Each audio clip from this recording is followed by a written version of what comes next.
Student बेटा, आज आपको जो हम टॉपिक पढ़ाने चल रहे हैं ये टॉपिक क्लास 11th और जेई के लिए बहुत महत्वपूर्ण टॉपिक है। आपको हम बताने चल रहे हैं कि अगर कोई line y equal to m x plus c किसी parabola y square equal to 4ax को टच करता है तो क्या आपको रिलेशन मिलता है। इससे रिलेटेड क्वेश्चन आपका कंपटीशन में बनता है और आपके होम एग्जाम में भी बनता है। जैसे आपका बेटा कोई लाइन है y equal to m x plus c, ठीक, और आपके पास पैराबोला है y square equal to 4ax। देखिए इसकी सिचुएशन क्या है।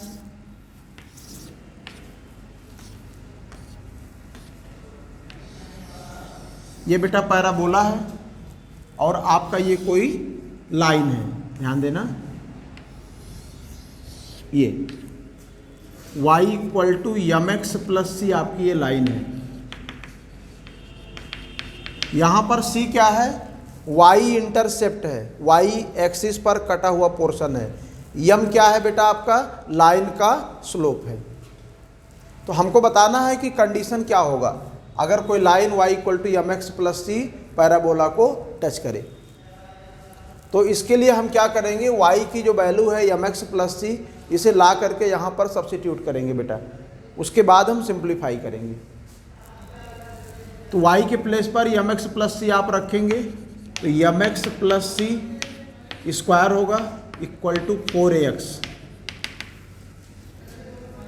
तो m square x square plus c square plus 2m c x minus 4ax equal to 0।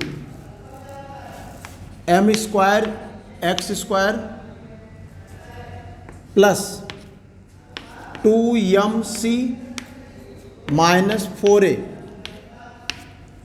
Into x plus c square equal to 0। बेटा ध्यान दो, x के टर्म में ये आपका क्वाड्रेटिक इक्वेशन बना है। तो अगर ध्यान दो, अगर ये पैराबोला को सिंगल पॉइंट पे लाइन टच कर रहा है तो इसका डिस्क्रिमिनेंट क्या होगा, 0 होगा। तो यहाँ पे क्या करेंगे, डिस्क्रिमिनेंट को हम 0 के इक्वल करेंगे। तो d इक्वल टू 0। अब d क्या होता है बेटा, b square minus 4ac equal to 0 discriminant. अब यहाँ पे देखो ये आपका क्या है, a है और ये क्या है आपका b है और ये जो कांस्टेंट है ये आपका c है। ठीक है बेटा। तो b के प्लेस पे आप क्या पुट करेंगे, 2mc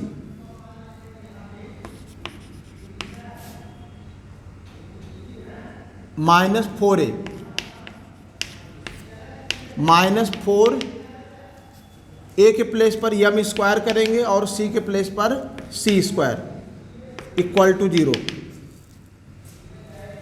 अब ध्यान दो बेटा, इसका आप एक्सपेंड करेंगे तो 4m square c square plus 16a square minus 16 mca minus 4 m square c square equal to 0।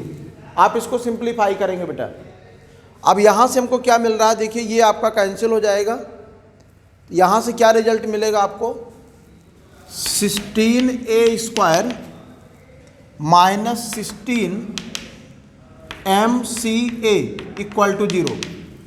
इसमें आप क्या देख रहे हो, 16a कॉमन है तो a minus cm equal to 0, a not equal to 0, a minus cm equal to 0, तो a equal to cm। तो बेटा यहाँ से c इक्वल टू क्या मिलेगा, a अपान m। ठीक, कहने का मतलब ये हुआ कि अगर कोई line y equal to m x plus c parabola y square equal to 4ax को टच कर रहा है तो उस केस में आपको रिलेशन क्या मिलेगा, c equal to a upon m मिलेगा।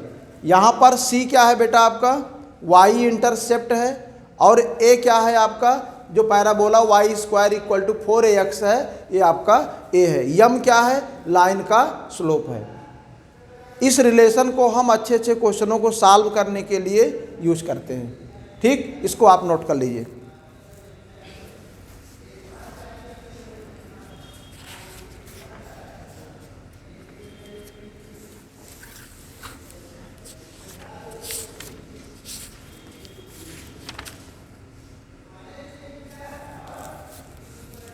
बेटा इसके ऊपर डिपेंड आपका एनसीईआरटी एग्जाम्पलर का क्वेश्चन है। y equal to mx plus 1 touches the parabola y square equal to 4x, find the value of m. ये आपका क्वेश्चन है, एक लाइन का इक्वेशन दिया है, ये लाइन पैराबोला को टच कर रही है, तो आपसे क्या पूछा जा रहा है, यम की वैल्यू पूछा जा रहा है। तो ध्यान दो बेटा, हम क्या करेंगे, इसका कंपेयर करेंगे y square equal to 4ax से। तो 4a इक्वल टू हमारे पास क्या है, 4a इक्वल टू क्या होगा बेटा 1। और इस लाइन का हम कहाँ से कंपेयर करेंगे, y equal to mx plus c से। तो यहाँ पर c की वैल्यू क्या है 1। अब क्वेश्चन में कह रहा है कि ये जो लाइन है पैराबोला को क्या है, टच कर रही है। तो इस केस में c इक्वल टू a अपान यम। तो c हमारे पास क्या है बेटा 1 और a की वैल्यू हमारे पास क्या है 1। तो यम इक्वल टू क्या मिल जाएगा 1। और भी अच्छे अच्छे क्वेश्चन इस फार्मूले पे आप लगा सकते हैं, ठीक है। मुझे उम्मीद है कि ये क्वेश्चन आपको अच्छा लगा होगा। आगे भी अच्छे अच्छे क्वेश्चन पढ़ने के लिए चैनल को आप लाइक करें, सब्सक्राइब करें और शेयर करें। अगले लेक्चर में आपको हम फिर मिलेंगे।